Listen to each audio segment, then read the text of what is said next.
नमस्कार, आप देख रहे हैं अपना उत्तराखंड। मैं हूं आपके साथ सचिन चौहान। देहरादून में आयोजित युवा अग्निवीर संवाद कार्यक्रम में मुख्यमंत्री पुष्कर सिंह धामी ने युवाओं से संवाद किया है। उन्होंने कहा कि अग्निवीर राष्ट्र की नई शक्ति है। उत्तराखंड सरकार उनके भविष्य को सुरक्षित बनाने के लिए प्रतिबद्ध है। मुख्यमंत्री ने यह भी कहा कि राज्य सरकार ने अग्निवीरों के लिए सरकारी सेवा में 10% क्षैतिज आरक्षण का प्रावधान किया है। उन्होंने युवाओं से राष्ट्रीय सेवा, अनुशासन, आत्मनिर्भरता के संकल्प के साथ आगे बढ़ने का आह्वान किया है। वो बहुत कम होती थी और उस राशि को हमने बढ़ाकर 10 लाख रुपए से 50 लाख रुपए करने का निर्णय लिया। आज सभी परिवारों को 50 लाख रुपए की धनराशि मिल रही है और राशि से हम किसी परिवार को उनका बेटा, उनका पति, उनके परिवार का सदस्य वापस नहीं कर सकते हैं, लेकिन केवल हम इतना है कि उनके साथ खड़े हो सकते हैं, उनकी सहायता में खड़े हो सकते हैं, उनको सहायता कर सकते हैं। इसलिए हमने निर्णय लिया था। इसके साथ साथ आश्रितों को, जो भी उनके परिवार के सदस्य हैं, उनको सरकारी सेवा में सेवायोजित करने का भी निर्णय लिया। सरकारी नौकरी में पहले आवेदन करने की जो सीमा होती थी वो 2 वर्ष होती थी, उसको हमने 2 वर्ष से बढ़ाकर 5 वर्ष करने का निर्णय लिया, क्योंकि जैसे ही उस परिवार में इतनी बड़ी घटना होती थी और घटना के बाद चूंकि 2 साल ऐसे ही बीत जाते हैं, बहुत सारे परिवार व्यवस्थित नहीं हो पाता है, अपने पैरों पर खड़ा नहीं हो पाता है, इसलिए इस समय सीमा को भी हमने 5 साल किया कि 5 साल तक वो आवेदन कर सकते हैं। वीरता पुरस्कार प्राप्त सैनिकों के सम्मान में भी उल्लेखनीय तरह से हमने कई सारी वृद्धियां की हैं। युद्ध में विधवाओं एवं दिव्यांग सैनिकों के लिए भी विशेष सहायता का प्रावधान किया है। पूर्व सैनिकों के लिए सम्मानजनक अंतिम संस्कार हेतु कि उनका सम्मान पूरे राजकीय सम्मान के साथ हो, उसका भी प्रावधान हमने किया है। और प्रदेश में सभी सैनिकों के प्रति हमारी श्रद्धा, हमारी आस्था और उनके प्रति सम्मान व्यक्त करने के लिए हम देहरादून में ही एक सैन्य धाम का निर्माण कार्य अंतिम चरण पर है। बहुत जल्दी आप सबको आमंत्रित करेंगे, आप सबको आमंत्रित करके उस सैन्य धाम को भी राज्य और देश को समर्पित करने वाले हैं, जो अपने आप में बहुत बड़ा एक स्थल होगा, हमारा पवित्र स्थल होगा। और के इस अवसर पर मैं कुछ घोषणा भी करना चाहता हूं कि पर्यटन विभाग की जो होम स्टे योजना है, इसके अंतर्गत पूर्व सैनिकों तथा अग्निवीरों को होम स्टे स्थापित करने के लिए जो अनुदान मिलता है, उससे भी विशेष अनुदान इस पूर्व हमारे सैनिकों को और अग्निवीरों को दिया जाएगा। और जो भी अग्निवीर हमारे सेवा मुक्त होकर लौटेंगे, राज्य सरकार की विभिन्न योजनाओं का लाभ दिलाने के लिए एक समर्पित सेल भी बनाया जाएगा। मैं इसकी घोषणा करता हूं। और सीमावर्ती गांवों में स्थानीय निवासियों, पूर्व सैनिकों एवं अग्निवीरों को स्वरोजगार से संबंधित अवस्थापना सुविधाएं विकसित करने हेतु विशेष अनुदान स्वीकृत किया जाएगा। मुझे पूरा विश्वास है कि आप सभी युवा अपने परिश्रम से, अपने अनुशासन से और राष्ट्रभक्ति से उत्तराखंड और भारत का नाम गौरवान्वित करेंगे। जिस क्षेत्र में भी जाएंगे, उस क्षेत्र में देवभूमि की मिसाल भी सबके स्मरण में आएगी। फिलहाल यहां रुकेंगे, एक छोटे से ब्रेक, लौटेंगे कुछ और खबरों के साथ।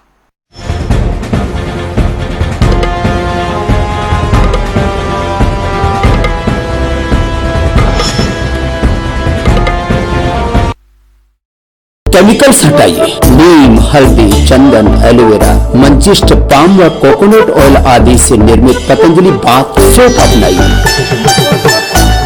उदर की स्वच्छता व सौंदर्य पाइए।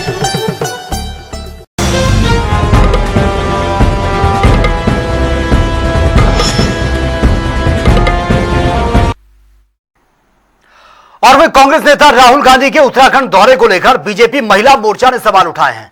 प्रदेश अध्यक्ष ने यह आरोप लगा दिया कि महिलाओं के 33% आरक्षण से जुड़ी नारी शक्ति वंदन विधेयक के मुद्दे पर कांग्रेस और विपक्ष ने महिलाओं के हितों का साथ नहीं दिया है। उन्होंने यह भी कहा कि ऐसे में राहुल गांधी का महिलाओं और छात्रों के हितों की बात करना विरोधाभासी है और साथ ही इस मुद्दे को लेकर बीजेपी महिला मोर्चा ने राहुल गांधी के दौरे का विरोध भी किया है।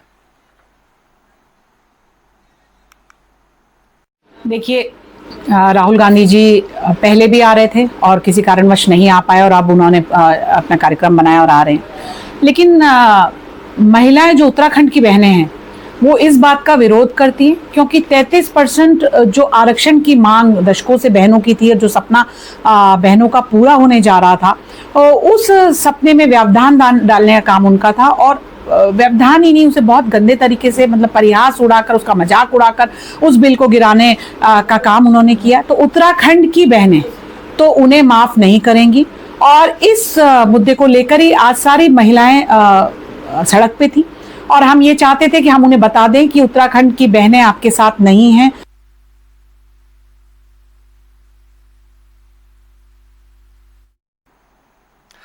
चलिए आगे बढ़ते हैं। रुड़की के पिरान कलियर क्षेत्र के बाजूहेड़ी गांव में पुरानी रंजिश खूनी वारदात में बदल गई। आरोप है कि प्रधान पति किशोर सैनी ने अपने सगे भाई राजेश सैनी को लाइसेंसी पिस्टल से गोली मार दी है।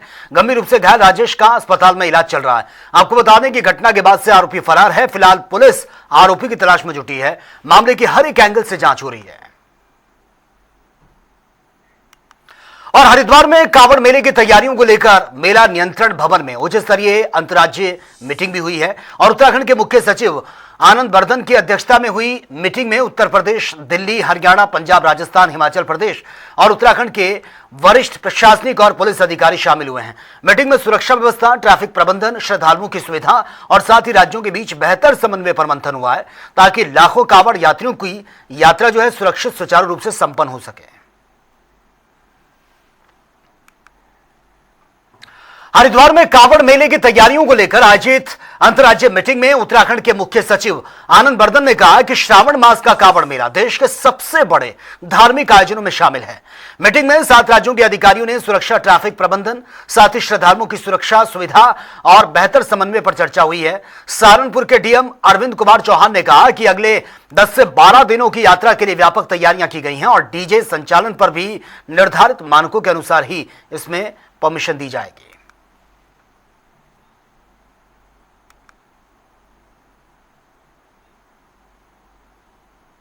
कांवड़ मेला है श्रावण मास का।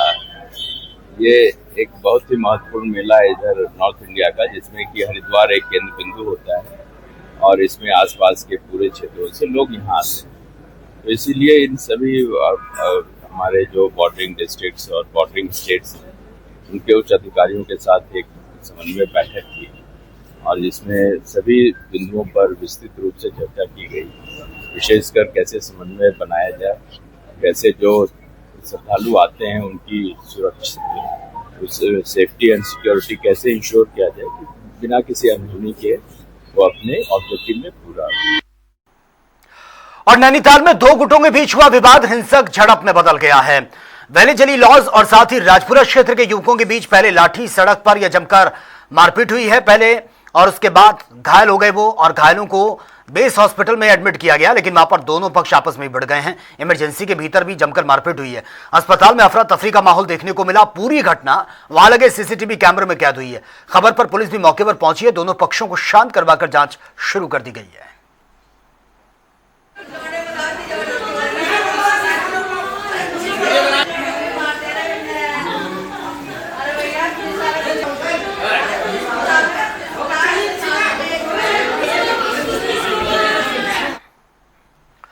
और वहीं नैनीताल जिले के 26 जुलाई को करगिल विजय दिवस शौर्य दिवस के रूप में पूरे सम्मान और गरिमा के साथ ही मनाया जाएगा। तैयारियों को लेकर हल्द्वानी स्थित जिलाधिकारी कैंप कार्यालय में अपर जिलाधिकारी प्रशासन विवेक राय की अध्यक्षता में मीटिंग हुई है। अधिकारियों को सुरक्षा, यातायात, पेयजल, स्वास्थ्य, प्रकाश और साथ ही अन्य व्यवस्थाएं समय पर सुनिश्चित करने के निर्देश दिए गए हैं। विवेक राय ने यह भी कहा कि शौर्य दिवस का उद्देश्य नई पीढ़ी को करगिल के शहीदों के बलिदान और राष्ट्रीय भक्ति की प्रेरणा से जोड़ना है।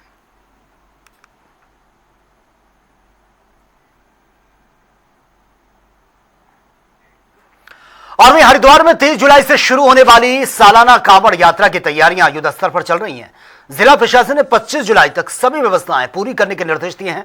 कांवड़ियों के लिए पेयजल, शौचालय, ठहरने, खाद्य आपूर्ति और सुगम यातायात की व्यवस्था की जा रही है। सुरक्षा के लिए जो है हर की पैड़ी समेत तमाम स्थानों पर सीसीटीवी कैमरे लगाए जा रहे हैं। प्रशासन और पुलिस का यह कहना है कि 11 अगस्त तक चलने वाली यात्रा को सुरक्षित व्यवस्थित बनाने के लिए सभी तैयारियां अपने आखिरी चरण में हैं। सालाना कांवड़ यात्रा बस कुछ ही हफ्तों में शुरू होने वाली है। इसे देखते हुए उत्तराखंड के हरिद्वार में अधिकारी तैयारियों में जुटे हैं। यात्रा के दौरान शिव भक्त कांवड़ियों की भारी भीड़ गंगा जल लेने के लिए जिले में पहुंचती है। कांवड़ यात्रा पवित्र श्रावण महीने में की जाती है। इसमें कांवड़िए गंगा नदी से पवित्र जल लाती हैं और उसे अपनी पसंद के शिव मंदिर में या फिर अपने गृह नगर में शिवलिंग पर अर्पित करते हैं। अधिकारियों का कहना है कि कांवड़ियों की यात्रा सुचारू और बिना किसी परेशानी के पूरी हो, इसके लिए बड़े पैमाने पर तैयारियां की जा रही हैं। देखिए, कांवड़ मेला 2026 को लेकर सभी तैयारियां युद्ध स्तर पर चल रही हैं और सभी अधिकारियों को 25 जुलाई तक कार्य पूर्ण करने का निर्देशित किया जा चुका है। इस क्रम में जितने भी हमारे कांवड़ श्रद्धालु आएंगे उनके लिए सुगमता से यहाँ पर मार्ग रहे और साथ ही पीने के पानी, शौचालय, खाद्य आपूर्ति जो भी विभाग हैं उनके लिए सभी की व्यवस्था की जा रही है। इसके साथ ही जो समीपवर्ती जिले हैं और राज्य हैं जहाँ से कांवड़ श्रद्धालु आएंगे उनके साथ समन्वय लगातार किया जा रहा है। जो ट्रैफिक प्लान बनाया जा रहा है उसको सभी जगह प्रचार प्रसार किया जा रहा है। इसी क्रम में आने वाले समय में माननीय मुख्यमंत्री जी द्वारा भी समीक्षा बैठक की जाएगी और साथ ही अंतर्राज्यीय समन्वय बैठक भी आयोजित की जाएगी जिसमें इस पूरे प्लान को शेयर किया जाएगा। सुरक्षा सुनिश्चित करना तैयारियों का एक अहम हिस्सा है। श्रद्धालुओं की आवाजाही पर नजर रखने और किसी भी अप्रिय घटना को रोकने के लिए हर की पौड़ी घाट समेत कई अहम जगहों पर सैकड़ों सीसीटीवी कैमरे लगाए जा रहे हैं।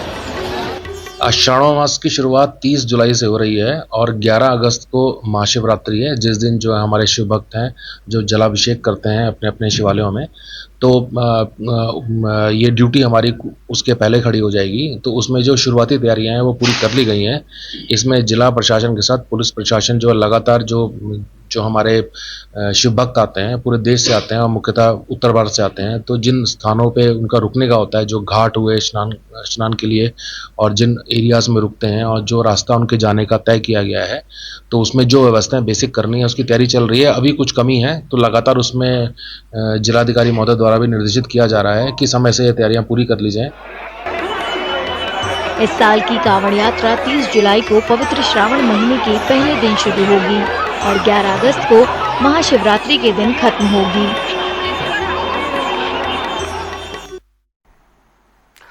बद्रीनाथ केदारनाथ मंदिर समिति में दान चढ़ावे और कर्मचारियों पर लगे अनियमितताओं के आरोपों की जांच के आदेश का अखिल भारतीय अखाड़ा परिषद के अध्यक्ष महंत रविंद्र पुरी ने स्वागत किया है। उन्होंने कहा कि दोषी पाए जाने पर निष्पक्ष जांच के बाद कड़ी कार्रवाई होनी चाहिए। महंत पुरी ने यह भी कहा कि चारधाम करोड़ों श्रद्धालुओं की आस्था का केंद्र है, उसकी गरिमा हर हाल में बनी रहनी चाहिए। उन्होंने मुख्यमंत्री पर भरोसा जताते हुए कहा कि श्रद्धालुओं का विश्वास सर्वोपरि है। सरकार के छोटे कर्मचारियों के द्वारा अगर कोई घटना हुई है तो बद्रीनाथ मंदिर समिति जो क्योंकि सरकार के द्वारा ही संचालित है वो, और उसके अध्यक्ष जी ने ये एक अच्छा कदम उठाया, मैं इसका स्वागत करता हूं। और माननीय मुख्यमंत्री जी के ऊपर मुझे विश्वास है और उनको बधाई भी है कि वो अपने 5 साल पूरे किए उन्होंने आज। और देवस्थान के प्रति जो श्रद्धा है, 4 धाम जो उत्तराखंड में हमारे केदार, बद्री, गंगोत्री, यमुनोत्री, वहाँ पूरी दुनिया के लोग आते हैं। अगर कोई गलत काम वहाँ हो रहा है तो सरकार को और वहाँ की व्यवस्था करने वाले लोगों को तुरंत एक्शन लेना चाहिए, नहीं तो उससे क्या श्रद्धा और भावना टूटती है और पैसा तो फिर भी आ जाएगा लेकिन भावनाएं दोबारा नहीं आती हैं। जिस प्रकार से राम मंदिर को लेकर के लाखों करोड़ों लोगों की भावनाओं का विश्वासघात हुआ है, पैसे का विषय नहीं है। तो ये व्यवस्था करने वाले लोगों से मेरा आग्रह है कि उस व्यवस्था को व्यवस्थित रूप से, जो जिन लोगों को अनुभव है उनको मंदिर की व्यवस्था चलाने का अधिकार देना चाहिए। और वहीं चमोली में मुख्यमंत्री पुष्कर सिंह धामी के कार्यक्रम के दौरान राजनीतिक माहौल उस समय गर्मा गया जब बद्रीनाथ से कांग्रेस विधायक लखपत बुटोला ने मंच से मुख्यमंत्री की खुलकर तारीफ कर दी है। जन जन की सरकार जन जन के द्वार कार्यक्रम में बुटोला ने कहा कि उनकी विधानसभा में सबसे ज्यादा विकास के काम हुए और इसलिए उन्होंने मुख्यमंत्री का आभार जताया है। वहीं बीजेपी के प्रदेश अध्यक्ष महेंद्र भट्ट ने कहा है कि सरकार पूरे प्रदेश में विकास के लिए बिना किसी भेदभाव के काम कर रही है। का ये धार्मिक पर्व है, उत्तराखंड की भूमि हरियाली से लदी हुई भूमि है। ये हरियाली का वातावरण इस राज्य के अंदर सदैव बना रहे, इसके लिए हर वर्ष हरेला का पर्व मनाया जाता है और भारतीय जनता पार्टी ने अपने 7 कार्यक्रमों में से कार्यक्रम के रूप में लिया हुआ है। हम लोग लगातार 1 माह तक, आज से लेकर 1 माह तक 15 अगस्त तक हम हरेला पर्व को मनाएंगे। प्रत्येक बूथ पर 50 पौधे लगाने का हमने लक्ष्य लिया है, वो लक्ष्य हम पूर्ण करेंगे। और वह देहरादून पुलिस ने खुद को कभी आईपीएस, कभी सेना तो कभी रॉ और कभी सीआरपीएफ अधिकारी बताकर लोगों से लाखों रुपए की ठगी करने वाले शातिर आरोपी आर यशोवर्धन को गिरफ्तार किया है। राजपुर थाना पुलिस ने उसे मसूरी रोड स्थित सीएसआई तिराहे से पकड़ा है। आरोपी नौकरी, कंपनी रजिस्ट्रेशन, सरकारी काम कराने का झांसा देता था। उसके पास से फर्जी आई कार्ड, विजिटिंग कार्ड, साथ ही वर्दी, वायरलेस सेट और एक लैपटॉप बरामद हुआ है। फिलहाल पुलिस उससे पूछताछ में जुटी है। देखिए, दिनांक 8 जुलाई को थाना राजपुर पर श्री अंशुल त्यागी जी के द्वारा एक एफआईआर पंजीकृत करवाई गई थी। उसमें उनके द्वारा बताया गया कि एक व्यक्ति है जिसका नाम यशवर्धन है। तो कुछ महीनों पहले उनकी जिंजर होटल में उससे मुलाकात हुई थी और तब उनकी जान पहचान हुई। तो अंशुल त्यागी जी के द्वारा यशवर्धन से कहा गया कि उनकी माताजी, जो कि दिवंगत हो चुकी थी, उनकी स्मृति में एक वो कंपनी का पंजीकरण कराना चाह रहे थे। इस संबंध में उनकी बातचीत हुई। यशवर्धन के द्वारा उनको बताया गया कि वो जो संबंधित विभाग हैं, जहां जहां से पंजीकरण की आवश्यकता होती है, एनओसी की आवश्यकता होती है, पोर्टल पर रजिस्ट्रेशन होता है, इसमें वो फैसिलिटेट एनओसी के लिए करवा देंगे। सरकारी कार्यक्रम में शामिल होने और मुख्यमंत्री की कथित तारीफ को लेकर उठे विवाद पर कांग्रेस विधायक लखपत बुटोला ने सफाई दी है। उन्होंने कहा कि सोशल मीडिया पर उनके भाषण के छोटे छोटे हिस्से काटकर भ्रामक संदेश फैलाया जा रहा है। बुटोला ने यह भी कहा कि उन्होंने मुख्यमंत्री के सामने सरकार के कामकाज, कथित भ्रष्टाचार, मेडिकल कॉलेज, अस्पतालों की बदहाल सुविधाओं और साथ ही प्राधिकरण से जुड़ी समस्याओं का मुद्दा भी उठाया है और पूरा भाषण देखने पर सच्चाई सामने आ जाएगी। कल सरकारी प्रोग्राम था और सरकारी प्रोग्राम के अंतर्गत मैं आया।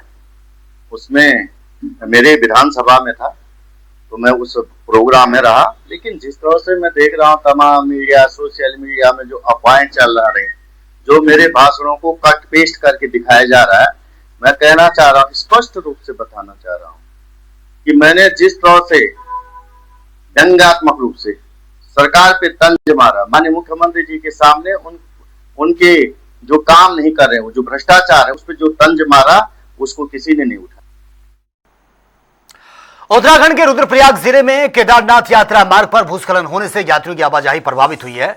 मलबा आने के बाद प्रशासन और संबंधित एजेंसियों ने मौके पर राहत और बहाली के काम शुरू कर दिए हैं। जेसीबी और बाकी मशीनों की मदद से मार्ग से मलबा हटाया जा रहा है। प्रशासन ने यात्रियों से सावधानी बरतने, मौसम को देखते हुए यात्रा से पहले अपडेट लेने की अपील की है।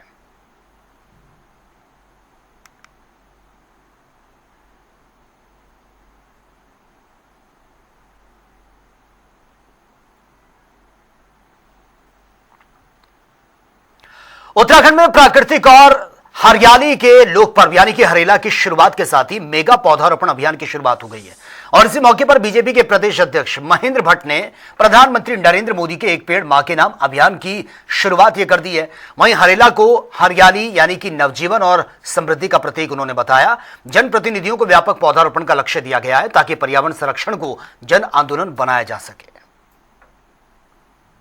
का ये धार्मिक पर्व है। उत्तराखंड की भूमि हरियाली से लदी हुई भूमि है। ये हरियाली का वातावरण इस राज्य के अंदर सदैव बना रहे, इसके लिए हर वर्ष हरेला का पर्व मनाया जाता है और भारतीय जनता पार्टी ने अपने 7 कार्यक्रमों में से कार्यक्रम के रूप में लिया हुआ है। 1 माह तक 15 अगस्त तक हम हरेला पर्व को मनाएंगे। प्रत्येक बूथ पर 50 पौधे लगाने का हमने लक्ष्य लिया है, वो लक्ष्य को हम पूर्ण करेंगे। तो फिलहाल इस बुलेटिन में मेरे साथ इतना ही। तमाम खबरों के लिए आप बने रहिए जनता टीवी के साथ। नमस्कार।